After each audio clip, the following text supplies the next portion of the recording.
네. 안녕하세요. 네. 3, 4월 잘 보내셨어요? 잘 보내셨으니까 지금 여기 이 자리에 오신 거죠?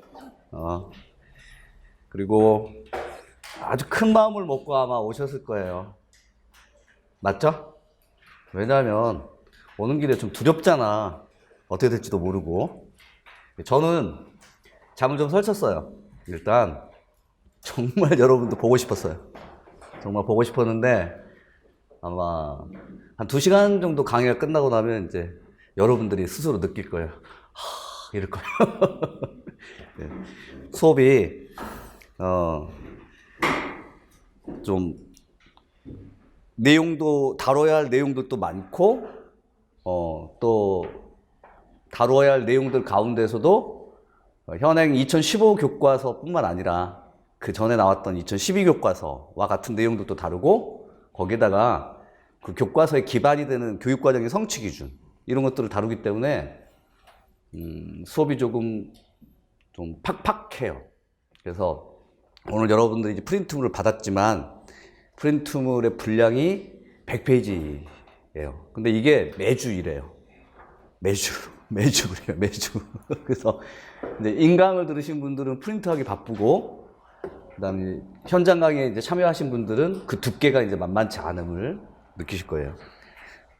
그리고 또 이제 아주 두꺼운 이 프린트물 같은 경우에는 125페이지짜리죠. 이게 이제 교과서의 교사용 지도서의 그런 내용들, 그러니까 학습 활동들이에요. 교과서 본문도 들어있고, 그 다음에 학습 활동도 들어있고, 그리고 이제 교과서의 본문과 학습 활동만 있는 것이 아니라 거기에 이제 학습 활동에 대한 세부적인 예시 답안까지, 그러니까 지도서의 내용들이 이제 들어있는 거예요. 근데 이제 한 개 교과서를 선정한 게 아니라 여러 개의 교과서 가운데에서 이제 여러분들에게 이제 필수적으로 요구되는, 그런데 이제 제가 교과서 선정의 원칙은 일단 기본적으로 예를 들자면 뭐 금성 류수열 만약에 이런다면 금성 출판사의 류수열 교수님이 참여하신 거예요. 대표 집필자로. 근데 그 이제 류수열 교수님은 뭐 한양대학교 사범대학에 재직하고 계시고 예를 들면 교육과정의 성취 기준을 이렇게 마련하신 분이거나 아니면 임용에 몇 년도에 출제에 들어가셨던 분을 이런 식으로 이제 교과서의 집필진 가운데서 그분들이 임용 출제지거나 교육과정 성취 기준을 집필하셨던 분이라면 그 교과서를 일단 원칙적으로는 일단 우리는 보자 이거죠. 왜냐하면 그분이 어떻게 해설하신가 보자. 그리고 이제 여기에다가 보충 자료가 나와요. 근데 보충 자료도 약간 얇은 프린트물로 지금 돼 있을 거예요. 보충 자료가 얇은 프린트물로 오늘은 3부 정도 나오죠. 그래서 이제 이와 같은 자료들이 좀 많이 나와서 여러분들이 조금 너무 힘들다라고 하는 느낌도 들 거예요. 일단 이것은 이제 각오하시고 많은 기대감을 가지시고 오셨지만은 좀 힘들다라고 하는 것을 일단 염두에 두고 이제 그렇지만 그럼에도 불구하고 몇 가지 이제 설명을 좀 드리자면 1, 2월하고 3, 4월 달에 여러분들이 공부하셨던 내용들을 좀 보자면 기본적으로 1, 2월 달은 이제 제 수업을 들으셨다는 것을 가정 내리고서 1, 2월은 기본 이론을 습득하셨을 거예요. 이제 이 기본 이론은 기본적으로 국어교육론의 화법 독서 장문을 이루고 있는 일종의 개론서의 내용들을 중심으로 해요. 개론서의 내용들을. 그리고 이제 이 개론서에서 다뤄졌던 내용들이 주로 이제 개념어 또는 학술 용어들이 존재하죠. 예를 들자면 교육과정의 이제 성취 기준에서 뭐 연설하게 되면 공신력, 이성적 설득 전략, 감성적 설득 전략을 들어보셨을 거야. 근데 그것이 이제 의미하는 바가 무엇인지를 개론서의 내용을 중심으로 해서 1, 2월 달에 이제 공신력을 구성하고 있는 요소라든가 또는 각 설득 전략에 대한 내용들을 배웠을 거예요. 맞죠? 그리고 3, 4월에는 교육과정의 성취 기준을 다뤘을 거예요. 그러니까 개론서에서 나왔던 이런 개념이나 학술 용어들이 교육과정에서는 어떻게 구체화가 되어 있는지, 이제 이 교육과정에서는 특히 물론 개념이나 학술 용어도 나오지만 예를 들자면 방금 설명드렸던 연설의 경우에 공식력을 가르치기 위해서는 무엇을 해야지? 이성적, 감성적, 인성적 설득 전략을 가르치기 위해서는 무엇을 해야지? 학습자들은 무엇을 배워야지? 그래서 각 교육과정에 성취 기준이라고 하는 것을 배웠고, 그 성취 기준을 학습자들에게 교육 현장에서 가르치는 교수 학습의 내용들, 여기에는 이제 지도 방법까지 이제 포함이 돼 있어요. 이걸 배웠단 말이에요.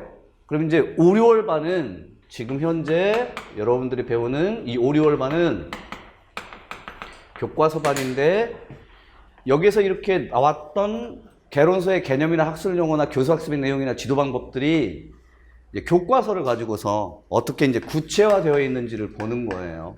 근데 그 구체화되어 있는 모습은 주로 일단 학습 자료가 있어요. 그리고 그 학습 자료를 활용하여 교과서는 다 활동 과제가 제시되어 있어요. 그러면 여러분들이 5, 6월 교과서반에서 익혀야 할 것들이 주로 무엇이냐면, 일단 교육과정의 성취 기준은 확인을 하셔야 돼요.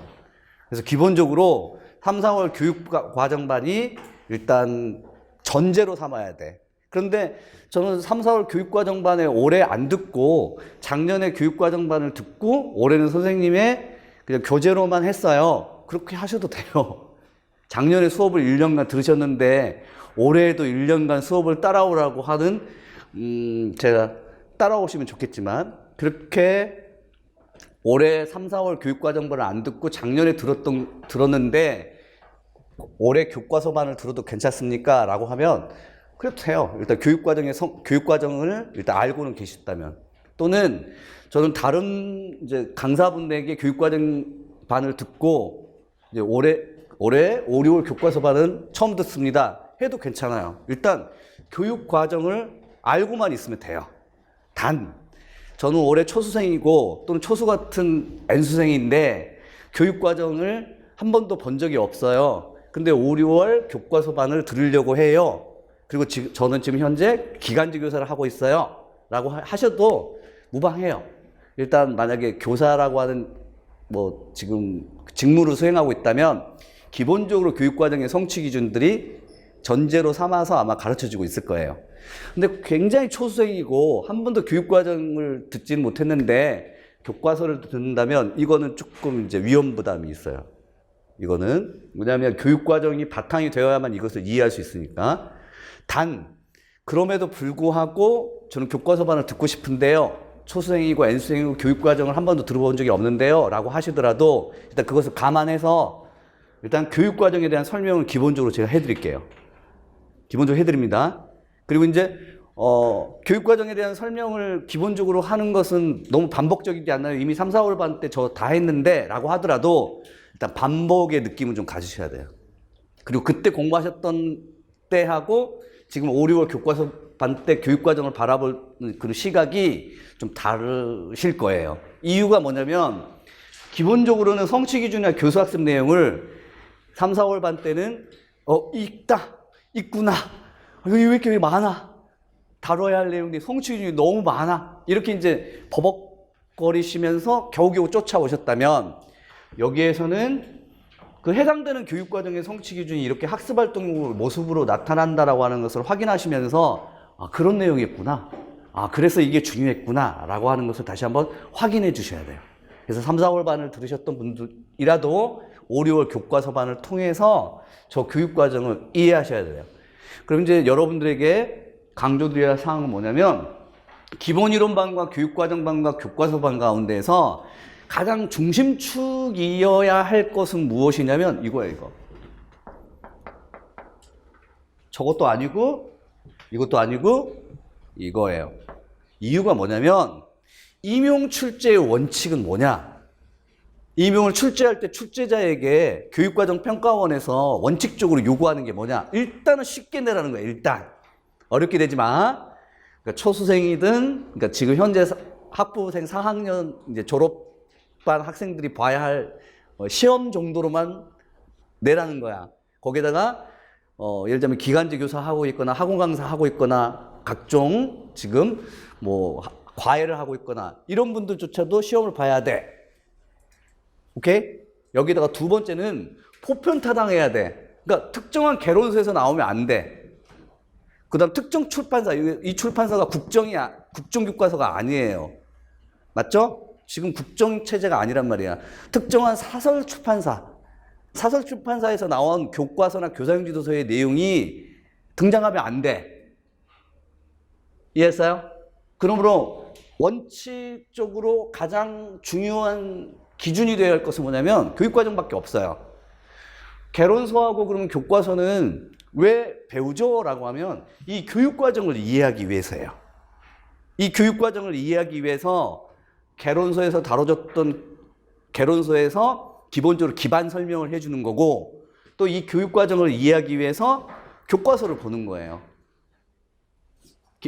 기본적으로 여러분들은. 그래서 특정 출판사의 교과서의 학습활동들이 무엇이 있었나를 외울 필요는 없어요. 외워서도 안 되고 그럴 필요조차도 없고 그리고 각 출판사마다 그 출판사의 교과서 집필진에 따라서 같은 동일한 성취 기준을 가지고도 학습활동들이 무지 다양해요. 다양하기 때문에 이런 것들을 외우는 것은 아니야. 그러니까 우리가 확인할 것은 뭐냐면 이 성취 기준이 이 교과서의 학습활동으로 구환되면서 어떤 것을 중심으로 했지라고 하는 이런 것들을 확인해 주셔야 돼요.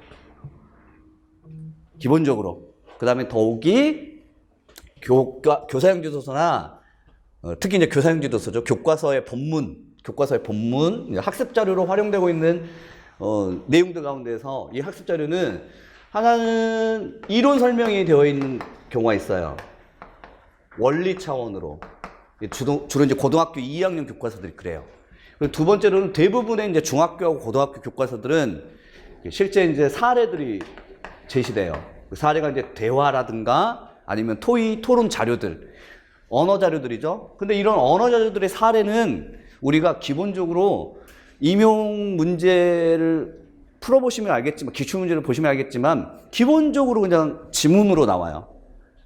지문이에요, 이게 지문. 그러니까 임용 기출문제에서의 지문이라고 생각하신다면, 이 지문에 이 이론을 이렇게 적용하는 연습을 이 교과서를 통해서 하는 거예요.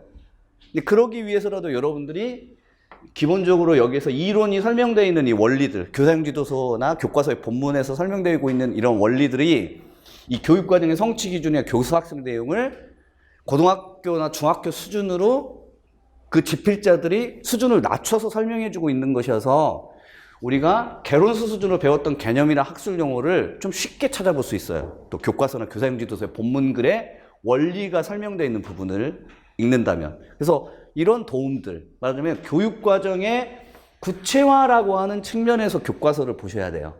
그러니까 교육과정의 이해를 위해서 교과서를 보는 거야. 이해하셨죠? 두 번째로는 임용 기출문제가 주로 대화나 토의나 토론 지문이 나오고 사례가 제시돼요. 언어 자료가 나오고 그 언어 자료를 바탕으로 해서 이론을 적용하는 문제들. 그게 대부분이에요. 수능식이야. 수능식으로. 그래서 그런 수능식 지금 현행 기출문제의 연습을 위해서라도 이 교과서반이 필요하다, 또 중요하다. 두 가지야. 하나는 구체화인 거고, 두 번째는 적용 연습을 하시는 거예요. 여기까지. 그래서 교과서반이 어떤 의의가 있는지를 잠깐 살폈습니다. 그리고 여러분들이 이제 하실 일들은 뭐냐면, 일단, OT 자료를 통해서 몇 개 정도를 여러분들에게 좀 팁을 좀 드릴게요. 팁을 드리면, 이러한 식으로 해서 5, 6월 교과서반을 좀 쫓아와야겠구나. 그 정도를 한번 말씀을 드릴게요. 일단 그 교과서 분석 OT 자료가 있을 거예요. 자료를 좀 보시죠. 자료를 좀 보시면 한 17페이지짜리의 자료가 있어요.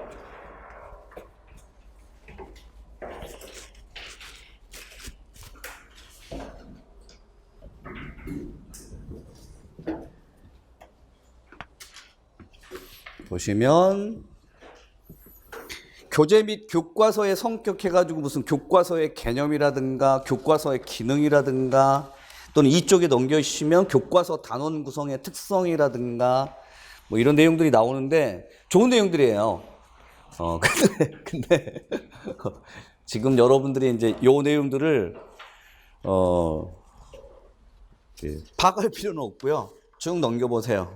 쭉 넘겨보시면 이제 6쪽, 7쪽, 그 다음에 8쪽, 9쪽에 이르기까지 교과서의 이제 분석 방법을 이제 소개를 해드릴게요. 이제 혼자 여러분들이 스스로 이제 수업을 5, 6월 교과서반을 배우면서 하셔야 할 일들. 일단 첫 번째로는 뭐 3, 4월 교육과정반 때 배웠던 내용들이 다 교육과정의 성취 기준들을 배웠어요. 그럼 이제 이 교육과정의 성취 기준들의 6쪽부터 이제 9쪽까지 있는 교육과정의 성취 기준들은 다 모두 다 뭐 화법이라든가 또 독서라든가 작문의 중학교, 그다음 고등학교 1학년, 고등학교 2학년의 맞아 교육과정의 성취 기준들이에요. 그럼 이 성취 기준들을 일단 어떤 것들이 있는가를 일단 확인을 해주셔야 돼. 일단 확인까지는 하고 그 다음에 이제 넘겨보시면 10쪽 부분에 보시면 방법이 일단 교육과정의 성취 기준을 정리는 해주셔야 돼. 3, 4월 반 때 이미 정리했었던 내용들이에요. 근데 정리하는 방법은 그냥 3, 4월 교육과정반의 교재에 있는 내용 그대로 성취 기준 하나에 그 다음에 해당되는 세부적인 해설의 내용들이 있어요. 그 해설 내용들이 밑에 이제 학습 요소, 성취 기준 해설 이렇게 붙어 있는 것들이 있잖아요. 요걸 이제 성취 기준 하나당 확인을 해주셔야 돼. 그러니까 오늘 1주차 화법에 교육과정의 성취 기준이 예를 들자면 저한테 5개를 배웠다. 그리고 이제 그 5개에 해당되는 교과서에 해당되는 내용들을 배웠다라고 하면 당연히 오늘 교육과정의 성취 기준 5개와 해당되는 교과서의 내용들을 정리를 해 주셔야 돼. 단 일단 중요한 건 교과서 정리가 아니라 교육과정의 성취 기준 정리야. 외우셔야 돼 거의. 근데 어떻게 외우시냐면 성취 기준 자체는 외울 필요 있다 없다? 없다. 그거는 왜냐면 임용 문제에서는 이 교육과정의 성취 기준을 외워서 쓰세요라고 하는 문제는 한 번도 나온 적이 없고 그렇게 나올 수도 없어요. 성취 기준은 학습 목표로 주어진단 말이에요. 다음은 선교사의 듣기 말하기 수업의 일부분이다. 다음은 무엇을 학습 목표로 하여 라고 이렇게 성취 기준이 주어져요. 그럼 이제 이 주어진 성취 기준이 예를 들면 2015고등학교 2학년에 다음은 선교사의 화자의 공신력을 이해하고 적절한 설득 전략을 사용해서 연설할 수 있다라고 하는 학습 목표를 가지고 있는 화법 수업의 일부분이다. 이런 식으로 나올 거야. 그러면 그 문제의 학습 목표를 보는 순간 그 다음에 여러분들이 이제 떠올려야 할 부분은 그 밑에 나오는 학습 요소, 성취 기준 해설, 교사학습 방법의 유의사항, 평가 방법의 유의사항이 머릿속에 쫙 차트처럼 나와야 돼요. 일단은 문제를 읽으면서 성취 기준 하나당 해당되는 학습 요소, 성취 기준 해설의 내용들이 쭉 떠올리셔야 돼. 5, 6월 반 때도 요 3, 4월 반 했었던 그 내용들이 떠올려져야 돼. 그리고 이제 이 학습 요소를 보면 전략이 3가지가 있고, 그 다음에 성취 기준 해설을 보면 선정구도에서 공신력, 그 다음에 연설의 능력은 댐댐이, 진실성, 감동, 그래서 공신력 있는 화자가 되기 위해서 설득 전략을 중심으로 해서 가르칠 것, 그리고 교사학습 방법의 유의사항에는 솔직하고 수용적인 태도, 적극적이고 자신감 있는 태도를 중심으로 할 것, 이런 내용들이 있잖아. 고개 들어보세요. 그럼 이제 성취 기준 하나당 3, 4월 반 때 했었던 게 뭐였냐면 학생들에게 가르쳐야 할 교수 내용, 학습자들이 알아야 할 학습 내용이 예를 들면 연설과 관련된 성취 기준이라면 방금 우리가 봤던 게 학습 내용들이야. 뭐가 있어? 뭐가 있어? 방금 봤던 성취 기준의 학습 내용이 뭐가 있냐고. 그걸 잡아내야 돼. 그걸 잡아내야 된다고.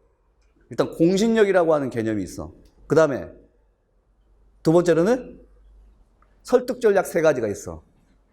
추가적으로는 솔직하고 수용적인 태도, 적극적이고 자신감 있는 태도. 이 3가지가 내용이 있다는 거. 근데 성취 기준 하나당 3가지 내용이 있다고 하는 것이 확립이 돼야 돼.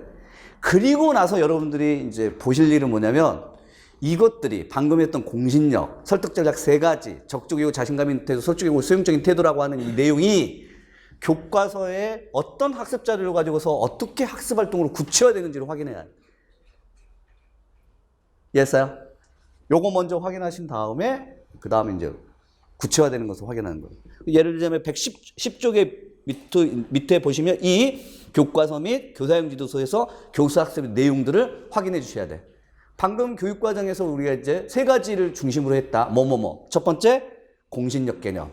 이 교육과정에 있었어요. 그죠? 두 번째로는 세 가지의 설득 전략이 교육과정에 있다는 것을 확인했어요. 세 번째로는 솔직하고 소용적인 태도, 적성과 자신감이 드러나는 태도까지.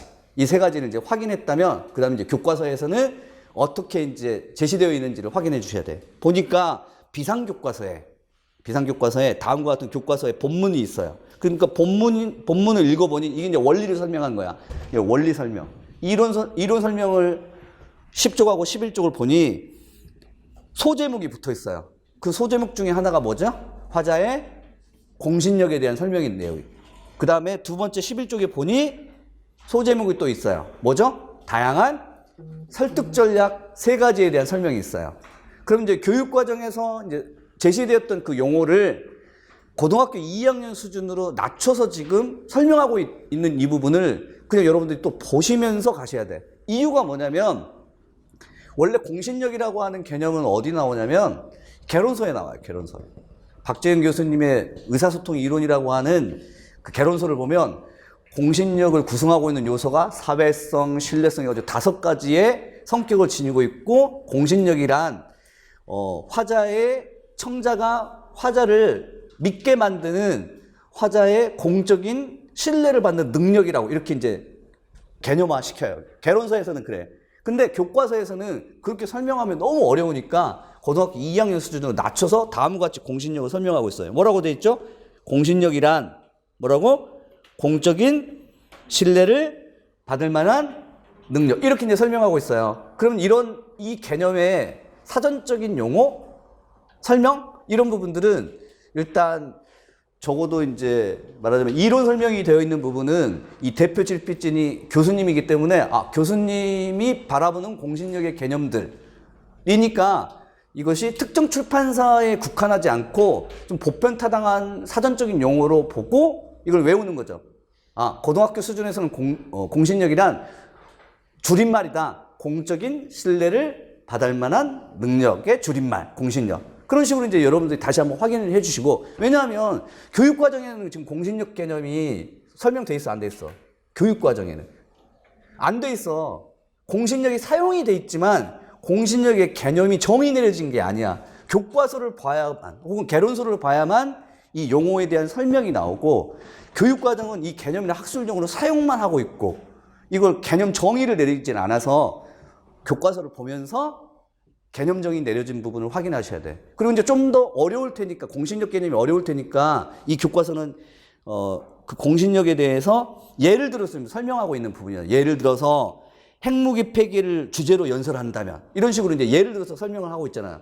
핵무기 폐기를 주제로 연설한다면 동일한 내용이라도 또래 친구의 연설보다 유명한 과학자의 연설이 설득력 있게 받아들여진다. 이런 식으로 설명을 하고 나서 그 다음에 공신력을 구성하고 있는 요소로는 하고, 이제 공신력을 구성하는 요소로 전문성, 신뢰성, 사회성을 그 다음에 설명하고 있죠. 잘 들으세요. 제가 교과서를 여러분들이 스스로 그러니까 학습하는 방법을 알려드리니까, 지금 방금 공신력을 구성하는 요소를 우리 비상교과서는 몇 가지로 설명하고 있어?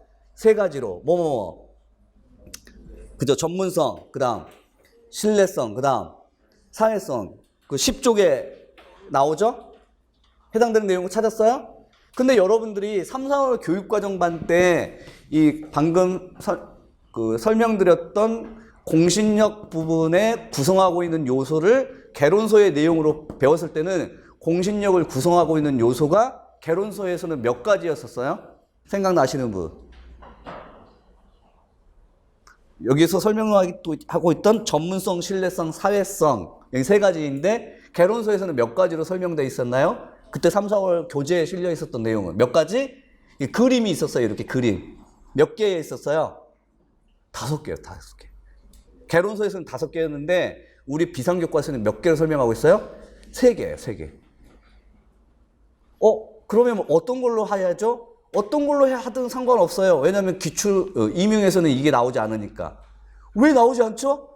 개론서도 너무나 특수한 것이고 교과서도 비상교과서에만 이렇게 설명되어 있는 거야. 그런데도 5개, 3개 중에 무엇을 외워야 하나요? 라고 하면 교차된 거 중심으로 하세요. 교집합.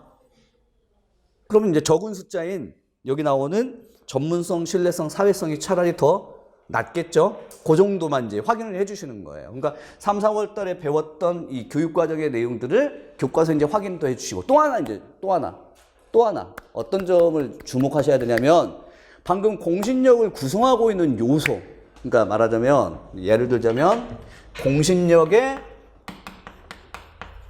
개념을 정의 내리는 부분하고, 그러니까 예를 들어서 지금 설명하고 있는 거예요. 공신력을 구성하고 있는 요소, 이 두 가지를 우리가 지금 교과서에서 이제 확인한 거야. 확인했는데 문제는 이거 교육과정에 나와, 안 나와?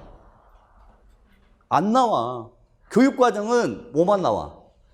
공신력이라고 하는 용어만 나와. 근데 교과서의 비상교과서의 본문글을 보면 공신력을 개념을 정의도 내리고 공신력을 구성하고 있는 요소에 대한 설명이 나와. 그럼 선생님 여기까지 해야 되나요? 라고 하면 근데 요 내용이 개론서에 나와, 안 나와? 나와요. 개론서에도 나오고 그 다음에 또 교과서에도 나오는데 교육과정은 용어만 나왔어. 그치? 우리가 교육과정이 중심이 된다라고 한다면 이 교육과정을 위해서 개론서도 보고 교과서로 보라는 말이 이런 말이에요. 교육과정에서는 용어만 나와. 용어만 활용이 돼. 그 용어를 구체적으로 설명하지는 않아. 이유가 뭐냐? 교육과정은 국가 수준의 추상적인 문서야. 국가 수준의 추상적인 문서이기 때문에 말하자면 교육의 연구진이라든가 교사 정도만 알아들으면 돼. 그러니까 구체적으로 설명하는 문서가 아니에요. 그래서 이 구체적으로 설명하는 문서의 기본 토대가 됐던 개론서의 내용과 교과서의 내용을 확인해 주면서 여러분들이 공부를 하셔야 돼. 그래서 용어가 만약에 교육과정의 용어가 나오고 그 용어에 대한 구체적인 설명이 교과서에 나오면 요건 그냥 넘어가면 안 돼. 예. 이런 내용들은 그냥 넘어가면 안 돼요. 다시 한번, 교육과정에 그 용어가 나왔는데 구체적으로 설명이 안 돼 있어. 근데 그 설명이 어디에 돼 있어? 개론서나 또는 교과서에 설명돼 있으면, 그것도 교과서의 본문 이렇게 이론 설명이 돼 있으면 그 부분을 반드시 보셔야 돼. 반드시 보셔야 돼. 이해했어요? 왜냐하면 구체적인 것이니까 그래. 구체적인 것이니까. 그래서 비상교과서에는 공신력을 구성하는 요소를 몇 가지로 봤다? 3가지로 봤구나. 뭐뭐로? 전문성, 신뢰성, 사회성 3가지로 봤구나. 그리고 이 전문성, 신뢰성, 사회성은 오늘 집에 가셔서 저기 3, 4월 제 교육과정 교재를 보시면 개론서에 전문성이란 무엇이냐라고 하는 설명이 나오고 사회성에 대한 설명이 나오고 또 신뢰성에 대한 설명이 쭉 나올 거예요. 그것도 확인해 주시고 또 교과서에 있는 나와 있는 또 여기도 설명이 잘 돼 있어요. 전문성이란 무엇이다. 신뢰성이란 무엇이다. 사회성이란 무엇이다. 설명이 돼 있죠? 돼 있죠? 이런 내용들까지도 확인해 주시면서 교과서 설명 내용, 개론서 설명 내용 합쳐서 이제 공통된 부분들을 잘 정리해서요. 요 정리가 돼야 돼. 요거야, 요거. 기본적으로 여러분들 확인하실 것은. 이게 첫 번째야. 이게 첫 번째. 교육과정의 성취 기준을 확인하라. 교육과정의 성취 기준을 확인한 다음에 그 교육과정의 성취 기준의 상세한 해설 내용을 확인하라. 그 해설 내용에서 반드시 가르치고 배워야 할 교수학습의 내용이 몇 가지인 거를 확인하라. 확인했으면 그 다음에 이 교수학습의 내용이 학습자료인 이론 설명 부분에서 몇 가지로 설명되어 있는 것을 확인하라. 여기까지 확인했으면 그 다음에 이제 하실 일은 뭐냐면 이제 학습 활동하고 그 다음에 언어 자료도 되어 있는 것에서 이제 적용하는 것을 보는 거예요. 가령 예를 들자면 우측의 11쪽에는 그 해당되는 비상교과서에 이제 학습 활동이 있어요. 학습 활동은 주로 이렇게 뭐가 나오냐면 언어 자료가 나와요. 여기서는 지금 연설 전략에 대한 학습을 위해서 어떤 언어 자료가 나오죠? 나에게는 꿈이 있습니다라고 하는 명연설문이 학습 자료야. 학습 자료 나왔죠? 언어 자료가 나왔죠? 됐어요? 확인했어요? 그러면 이 언어 자료를 가지고서 몇 가지의 교수학습 내용을 우리가 활동으로 만들까? 이걸 이제 확인해 주셔야 돼. 그럼 먼저 방금 교과서의 본문에서 연설이라고 하는 교과서의 본문에 의하면 두 가지를 일단 교수학습의 내용으로 삼았어요. 소제목 두 가지. 뭐였었죠? 하나는 공신력, 두 번째로는 연설 전략 세 가지. 그죠? 요거. 이론 설명되어 있는 이것을 이제 언어 자료에 제시해 놓고서 이게 이제 명령설문이 나와. 그러면 여기에 이제 적어도 학습 활동이 두 가지 정도는 될 것이다. 왜냐하면 학습 내용이 두 가지니까. 공신력하고 연설 전략 세 가지였으니까. 그래서 마틴 루터 킹의 명령설문이 나오고 나서 다음 장 넘겨보시면 12쪽에 보시면 이렇게 이제 학습 활동들이 있어요. 자, 학습 활동이 어떻게 있냐면 활동 1, 내용 학습. 이 연설에서 화자가 내세우고 있는 주장을 정리해 봅시다. 그 다음 활동 2, 목표 학습. 다음은 이 연설의 화자에 대한 설명이다. 이를 바탕으로 이 연설의 화자가 갖추고 있는 공신력을 평가해 보자. 이게 교수학습의 내용 중에 하나인 무엇? 공신력이라고 하는 것을 활동으로 지금 만든 거예요. 그 다음 두 번째로는 그럼 나와야 할 또 교수학습 내용이 뭐가 있다고 했죠? 설득 전략. 그럼 보시면 3번 학습 활동 13쪽에 보시면 잘 따라오고 계시나요? 13쪽에 보시면 이 연설에서 화자가 사용한 설득 전략을 파악해보고 그 효과를 써보자. 그럼 방금 연설문에서 나타난 이성적 설득 전략 부분, 감성적 설득 전략 부분, 인성적 설득 전략 부분을 찾아서 써보고 나서 그 다음에 효과를 적는 그런 활동이에요. 됐어요? 그러면 이 세 가지의 학습 활동, 첫 번째는 화자의 중심 내용, 두 번째는 공신력, 세 번째는 설득 전략 세 가지를 찾기라고 하는 이 세 가지 학습 활동 가운데서 성취 기준과 관련되는 교수학습 내용을 학습 활동으로 만든 건 몇 개야? 세 개 가운데, 세 개의 학습 활동 가운데 몇 개? 두 개. 하나는 뭐? 공신력. 또 하나는 뭐? 설득 전략 세 가지. 여기까지 이해했어요? 그럼 이제 여러분들이 덮으면 3, 4월 달에 교육과정반을 공부하셨을 때는 교육과정 성취 기준이 이런 게 있었지.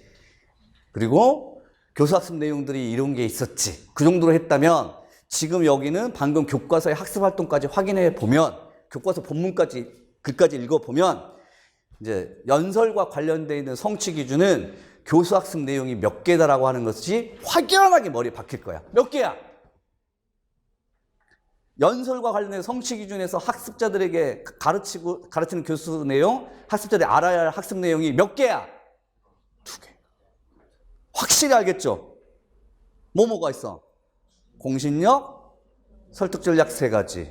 근데 공신력은 어떤 식으로 접근을 해야 돼? 라고 하면 이제 학습 활동을 보면 돼. 학습 활동을 보면 12쪽의 학습 활동을 보면 마틴 루터 킹 목사의 양력이 나와. 양력이 나온다고. 근데 이 12쪽에 나오는 2번 학습 활동의 이 연설의 화자에 대한 설명의 이 양력은 언어 자료가 아니에요. 언어 자료하고는 달라. 왜냐하면 언어 자료는 무엇으로 나왔어? 마틴 루터 킹 목사의 연설문으로 나왔고 공신력이라고 하는 것은 연설문에서는 볼 수는 없는 거야. 그럼 어디서 볼 수 있어? 공신력이라고 하는 그 화자가 어떤 인물이냐의 보충 자료가 있어야만 돼. 왜냐하면 공신력이란 다시 한번 개념 정의를 내려봐. 공신력의 개념 정의. 공적인 신뢰를 받을 만한 능력인데 공신력을 구성하고 있는 요소가 교과서에서 몇 가지로 소개되고 있어? 세 가지. 전문성이 있어야 돼. 사회성이 있어야 돼. 신뢰성이 있어야 돼. 근데 이것은 연설문에는 안 나오고 보충 자료로만 이렇게 주어져. 이해했어요? 연설문에서는 공신력을 좀 찾아볼 수는 없단 말이야. 이렇게 보충 자료가 있어야 돼. 마틴 루터 킹 목사는 오랫동안 민주화 투쟁, 예를 들면 뭐 흑인들의 인권을 위해서 노력한 인물로 이렇게 나와요. 그럼 그렇게 오랫동안 노력한 인물이기 때문에 충분한 전문성을 갖추고 있다. 이런 게 아마 제시됐을 것이고, 또한 흑인 대중들로부터 많은 지지를 받아왔다. 신뢰를 받는 인물이라는 거. 그 다음에 항상 그는 주위 사람들에게 친근하게 대했다. 사회성이 있는 인물로 나와. 이렇게 이제 보충 자료가 주어져야 돼. 이해했어요? 이걸 뒤집어서 설명하면 만약 내가 임용 출제진이 되어서 문제를 낸다면, 연설에 교수학습의 내용 요소를 묻는 문제를 낸다면 연설문만 제시는 하지 않나. 이유가 뭐냐면 연설문만 제시되는 것은 설득 전략을 물어볼 수는 있어. 왜냐면 연설문에서 찾으라라고 하는 내용으로. 근데 공신력을 내고 싶단 말이야. 그럴 때는 어떻게 해야 돼? 보충 자료가 주어질 거야. 이런 식으로 교과서의 학습활동의 내용들을 보면서 임용 출제진이 문제를 낼 때는 학습활동에 나와 있는 내용들이 고등학교 수준이지만 적어도 송교사가 수업을 위한 활동과제를 이렇게 제시를 했다라는 식으로 낸다면 보충 자료가 나오면 공신력. 그것도 그 공신력에서 3가지 혹은 5가지 정도의 무슨 썽썽썽을 찾으라고 하겠군. 아니면 설득 전략 3가지를 찾으라고 하겠군. 이라고 이제 확인하고 두 번째로 여러분들 하실 일은 이미 이 연설 부분에서는 설득 전략은 임용 문제로 출제된 바가 있다 없다. 연설의 설득 전략이 최근 7개년 기출에서 출제된 바가 있다 없다. 있어요. 뭐가 나왔어? 연설의 설득 전략. 감성적 설득 전략. 그것도 기평으로 나왔어? 서술형으로 나왔어? 기평. 근데 그때 나왔던 게 뭐야? 바로 교사가 연설에 대해서 수업을 하는 장면인데 이번에는 케네디 대통령의 연설문의 일부를 주고 나서 여기서 나오는 설득 전략이 무엇인가를 물었던 거야. 이해했어요? 마치 교과서 지금 13쪽에 나오는 3번 학습활동처럼 이 연설에서 화자가 사용하는 설득 전략을 파악해 봅시다라고 하는 이런 식으로 해서 감성적 설득 전략이 여기서는 나타난 부분을 찾으라고 했지만 그때 기입형 문제에서 나왔을 때는 이런 걸 찾는 수업은 무슨 설득 전략을 지금 가르치기 위한 수업이지 했을 때 감성적 설득 전략. 이에 대한 내용이 나왔어요. 됐죠? 그래서 여러분들 2가지를 확인하신 거야. 그 2가지 가운데서 이 2번째 해당되는 게 뭐냐면 해당되는 교육과정의 성취 기준의 교과서의 내용들의 학습활동들을 학습을 할 때 반드시 무엇과 관련돼서 봐라? 기출이 되었는지 되지 않았다면 앞으로 나올 가능성을 염두에 두고서 봐라. 그럼 만약에 올해 내가 연설을 낸다면 감성적 설득 전략은 안 내겠지. 이미 나왔으니까. 그럼 뭘 낼까? 여러분들 내고 싶다면 뭘 낼까? 일단 공신력은 낼 거야. 그 다음에 또다시 설득 전략을 낸다면 감성적 설득 전략은 이미 물어봤기 때문에 안 내겠지. 뭘 낼까? 인성적 또 이성적 설득 전략.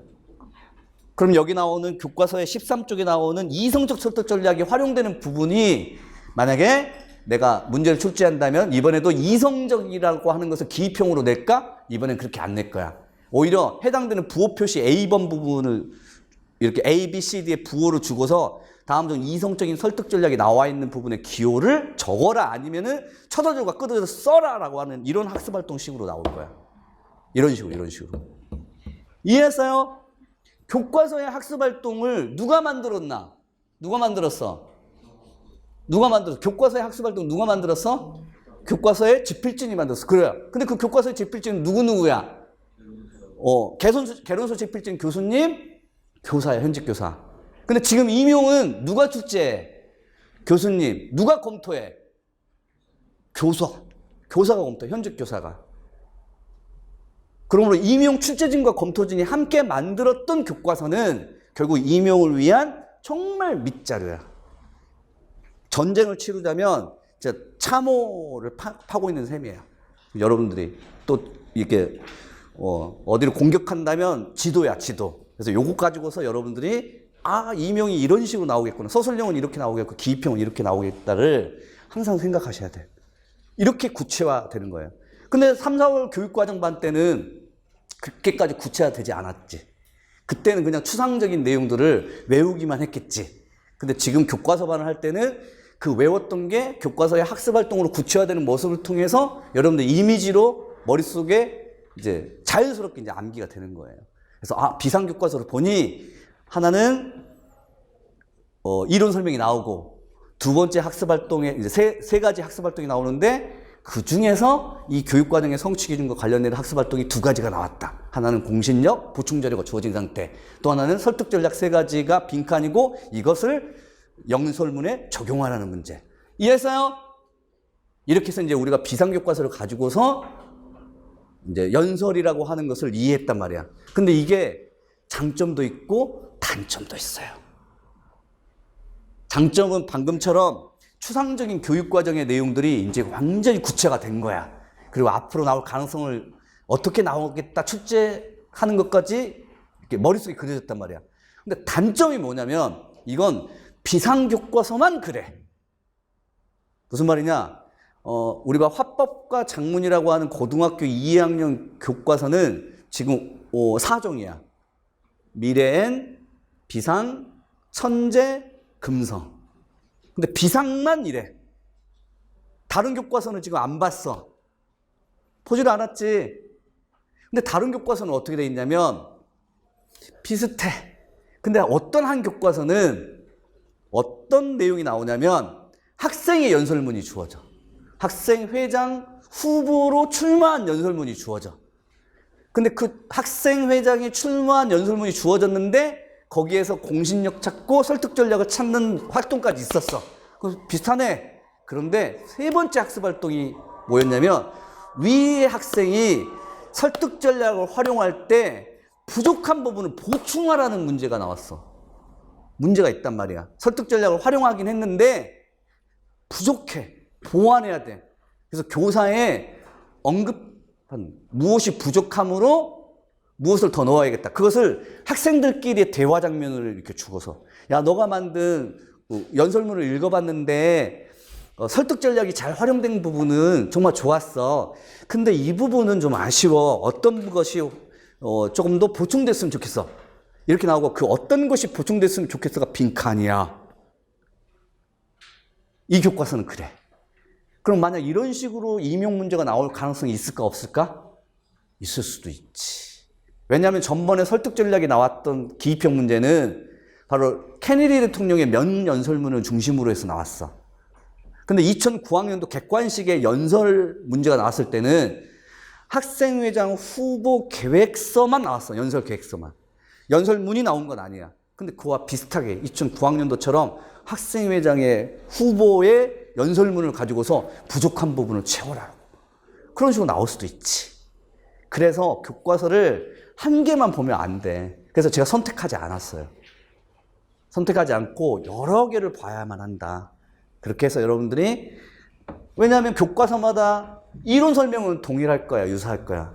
근데 제시되어 있는 학습 자료가 다를 수도 있기 때문에 그래서 그런 다양성들을 염두에 두고서 여러 교과서와 교사용 지도서를 보자는 거지. 이해했어요? 그래서 13쪽에는 활동 2번이 바로 그거예요. 이 비상교과서의 두 번째 활동으로 내가 있는 게. 이번에는 명연설문이 아니라 뭐죠? 연설? 계획이 이렇게 나오는 거예요. 이런 연설 계획으로 여기서는 1번은 공신력을 높일 수 있는 방안, 2번은 제시된 설득전략을 참고해서 조금 더 그 세부 계획들을 마련해보자라고 하는 연설 계획으로 나오지만 이것이 연설문으로 나와서 보충해야 할 부분이 어디고 좀 추가돼야 할 게 어디고 수정해야 할 부분은 어딘가 이런 식으로 나올 수 있다 이거죠. 이런 문제가. 이해했어요? 네, 나머지 부분은 생략하도록 하고 저는 만약에 문제를 낸다면 5번 같은 문제를 내고 싶어요. 5번이 뭐냐면 학습활동이 5번 14쪽에 이게 뭐가 나오죠? 친구들의 연설을 평가해보자는 평가 기준이 나오는 거야. 이 평가 기준을 가지고서 말하자면 친구들의 평가 기준이 아니라 아예 교사가 학생의 연설문을 평가한다고 했을 때 이런 식으로 평가 문제로 출제를 하고 싶어요. 저는 어차피 평가 문제를 내더라도 이거 다 물어볼 수 있어. 교수학습의 내용 같은 거 이거 다 물어볼 수 있어. 자, 아무튼 여러분들에게 이렇게 해서 교과서를 저하고 같이 볼 때는 이런 식으로 봐요. 이런 식으로. 다만 제가 이제 여러분들에게 주는 교과서의 내용이 하나 정도만 저하고 같이 보는 거야. 그리고 나머지 부분은 예를 들면 한 개 교과서를 보고 나서 두 번째 교과서는 비슷하다면 여러분들 집에 가서 보세요. 그 다음에 이 두 번째 교과서에는 첫 번째 교과서하고 좀 다른 점이 있어요. 그 부분만 집중해서 보는 거야. 그래서 프린트물에 비록 이제 두께는 좀 이렇게 두꺼워. 근데 이 두껍지만 필수적으로 저하고 같이 하는 부분은 같이 하고 또 여러분들 혼자서 연습하실 부분은 연습을 이렇게 하시는 거야. 이해했어요? 그 다음에 마지막으로 여러분들에게 교과서 반을 학습하면서 드리고 싶은 말씀은 뭐냐면, 이게 중학교 교과서하고 고등학교 1학년 교과서, 고등학교 2학년 교과서에 학습활동하고 예시답안이 이렇게 나오잖아. 맞죠? 그러면 집에서 이제 여러분들이 복습을 하신다거나 예습을 하신다고 생각을 해봐. 이미 3, 4월 교육과정반의 교사학습의 내용을 알고 계신 분들은 미리 예습도 할 수 있어. 어떻게 하냐면, 여러분들이 스스로 예시답안을 써보는 거야. 할 수 있겠어요? 없겠어요? 있죠. 이거 몇 학년 이게 수업 자료야. 고등학교 2학년 수업 자료에 교과서의 학습활동의 예시답안을 여러분들이 예시답안을 못 쓴다는 것은 이건 말이 안 되는 게 아니라 교사의 자질 부족이야. 말이 안 돼. 거기다가 만약에 중학교 현재 교과서에 학습활동이 나오고 그 예시답안이 옆에 설명되어 있는데 그 예시답안을 읽어야만 이해가 된다면 이것도 자질 부족이야. 이건 중학교 교과서에 예시답안조차도 못 만드는 교사의 수업을 듣는 학생들은 얼마나 불쌍해. 스스로 해보셔야 돼. 스스로. 예시답안 가리고 학습활동 보고 진짜 본문 자료에서 설득 전략이 나타나는 부분에 차도절과 끄도절을 찾으라고 하면 찾고 효과까지 스스로 문장을 만들거나 아니면 개요 정도를 만들어서 예시답안하고 비교해야 돼. 이유가 뭐냐면 바로 말하자면 수험생들이 가지고 있는 말하자면 안타까운 점 중에 하나가 뭐냐면 문제집이 많이 없어. 수능 같은 경우에는 수능 문제집이 얼마나 많아. 그래서 언어 자료를 가지고서 수능 문제를 풀기만 하면 수능의 유형에 익숙해진단 말이야. 근데 임용은 그와 같은 임용 문제가 기출문제 이외에는 문제집이 없어. 맞죠? 근데 이 교과서의 학습활동이 그와 같은 문제집 구실을 한단 말이야. 그러므로 문제가 진짜 이건 기출문제라고 생각하고 임용 출제진들이 이런 문제를 만들었다고 생각하고 우리가 예시답안에 나오는 소설형 답안들을 만들어 봐야 돼. 문장을 만들어 봐야 돼. 그리고 그 예시답안을 또 읽어보셔야 돼. 이유가 뭐지? 그 예시답안은 주로 개념, 학술용어로 돼 있어. 그 개념과 학술용어로 되어 있는 것을, 그러니까 이론적인 부분을 적용해가지고 서술하는 연습까지도 하는 거예요. 그래서 교과서의 학습활동에 문제와 예시답안을 마치 서술형 문제가 출제된 것처럼 여러분들 연습도 하셔야 돼. 특히 이제 국교론반은 더더욱더 중요하지만, 내일 배우는 문학교과서반은 더더욱더 그래. 더더욱더. 왜냐하면 국교론반은 이론을 적용하는 거라면 문학교과서반은 교과서에 작품이 나오고 작품을 그냥 분석만 하는 건데 그 작품 분석을 위한 일종의 학습활동에 대한 예시답안이 거의 지금 서술형 문제하고 똑같아요. 임용 서술형 문제하고 똑같아. 그래서 문제집이라고 생각하시고 예시답안에 문장을 만들어 가셔야 돼. 그리고 그 예시답안은 누가 만든 거야, 그럼 이번에? 이 교사용 지도서에 있는 예시답안은 누가 만들었어? 지필진. 누구야, 지필진이? 교수님은 감수하고 현직 교사가 만들었단 말이야. 현직 교사가 이 용어를 쓰고 있단 말이야. 이해했어요? 그리고 그 현직 교사는 당연히 임용 기출 문제로 들어갔을 때는 검토진이지. 임용 문제를 만들었고 임용 답안을 교수가 만들었어도 교수님 이 언어 자료를 가지고서 이 이론 자료를 적용해가지고 이런 답안은 만들 수가 없고요. 이 답안의 용어를 좀 수정해 주셨으면 좋겠습니다 하고 검토는 해 주시겠지.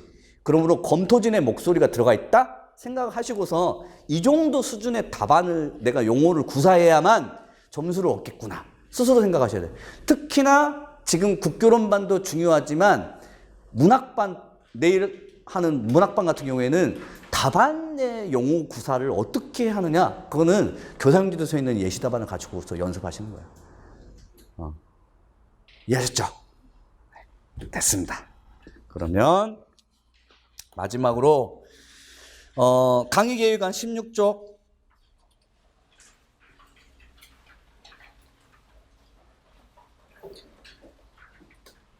이런 내용들을 한다라고 하는 거고, 제 수업 들으셨던 분들은 아시겠지만 형성평가 있다는 거 아시죠? 그래서 오늘 여러분들이 정보전달까지 배웠다면 다음 주에는 이제 정보전달 배웠던 내용들의 형성평가를 실시를 하는 거고, 그 다음에 10시부터 6시 30분까지인데 끝나는 시간은 정해지지 있지 않습니다. 그 다음에 이 형성평가는 9시 45분까지 여러분들 입시를 하셔가지고 여기에 9시 45분까지 오셔가지고 한 15분간 형성평가를 보시면 되고, 그 다음에 그 전공국어 개념어 특강이라고 있어요. 이 개념어 핵심어 노트라고 하는 그 교재가 나왔어요. 그래서 출간이 돼서 그 교재를 가지고서 이제 국어교육론의 이해가 그 필요한 필수 개념어를 그 정리하는 시간에 특강이 있습니다. 이거는 이제 제가 공지를 해드려요. 일요일 날 특강이 있으면 이제 현장 강의에서 여러분들이 참여하실 분들은 참여하셔도 좋고, 주로 이제 인강으로 인터넷 강의로 제공이 됩니다. 무료로. 그래서 1, 2, 3, 4월 아무튼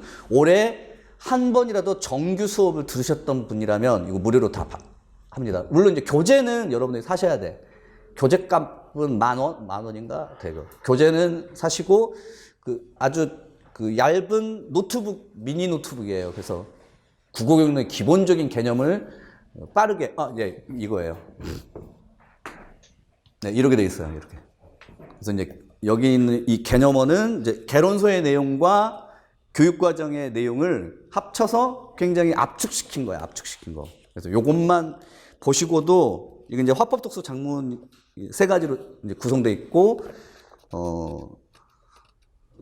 굉장히 이제 뭐 압축적으로 되어 있어요. 압축적으로. 그래서 교육과정 성취 기준 다 들어가 있고, 용어 설명, 개론서에서 기본적인 사전식 용어 설명이 되어 있고, 또 교사학습의 내용도 체계적으로 정리되어 있고, 그래서 한 4번에 걸쳐서, 일요일 날 4번에 걸쳐서 한 2번 아니면 3번 정도에 걸쳐서 제가 이제 수업을 할 거예요.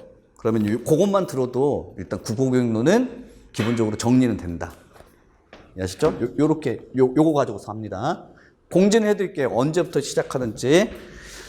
그 다음 17쪽에 주차별 강의 계획서는 일단 그 8주가 나와요. 그래서 3주는 화법, 그 다음에 2주는 장문, 그 다음에 마지막 주 3주는 독서. 그 다음에 이제 이 각 주차마다 이제 그 진도 계획이 있는데, 이 진도 계획대로 이제 제가 하도록 하고, 여기 나오는 이제 그 말하자면 예를 들면 화법의 1주차의 화법의 본질 특성, 2 정보 전달, 3 설득은 이게 이제 교육과정의 성취 기준이, 특히 고등학교 2학년 성취 기준이 이런 식으로 구성되어 있어서 그 고등학교 2학년 성취 기준에 해당되는 테마대로 이렇게 정리를 좀 하면서 교과서 교사용 지도서의 내용을 하도록 하겠습니다. 됐죠? 됐어요? 이제 정리를 해드리자면, 일단 5, 6월 반은 1, 2월, 3, 4월 반의 구체화라는 점. 그러니까 1, 2월, 3, 4월 달에 배웠던 내용들의 이론적인 것들은 기본적으로 머리에 있는 상태이면 좋겠고, 정리가 되어 있지 않더라도 이 구체화를 통해서 정리를 해 주시는 거야. 그래서 마지막 정리야. 그러니까 1월부터 6월까지 상반기라고 한다면, 상반기는 보통 이제 이론 정리반이다. 이론 정리의 마지막이야. 그래서 이론 정리의 마지막 부분의 구체화를 통해서 내가 1, 2월 개론서와 3, 4월 교육과정반에서 배웠던 이 학술 용어나 개념이 확실하게 정립되는 시기가 5, 6월 반이야. 확실하게 정립이 돼야 되고, 또한 내면화돼야 돼. 예를 들면 공신력을 정의 내려봐 라고 하면 공적인 신뢰를 받을 만한 능력, 이런 식으로 정의 내릴 줄 알아야 돼. 사전적 정의를 내리실 줄 아셔야 돼. 항상 개념 정의를 내리셔야 돼. 지금 5, 6월 반에서는. 그리고 연설의 성취 기준에서 가르치고 배워야 할 교수학습 내용이 몇 가지냐, 가지수를 항상 잘 쳐셔야 돼. 2가지냐, 3가지냐, 4가지냐. 이 가지수가 나오지 않으면 정리가 안 된 거야. 알겠죠? 5, 6월 반은 교육과정의 마지막 정리다 라고 보시고, 이제 7, 8월은 이 1월부터 6월까지 했었던 이론적인 내용을 바탕으로 해서 문제풀이가 들어가. 그러므로 정리는 일단 돼 있어야만 돼. 그래서 5, 6월 반은 마지막 이론 정리다. 그것도 교과서를 가지고서 생각을 가지시기 바랍니다. 이해하셨죠?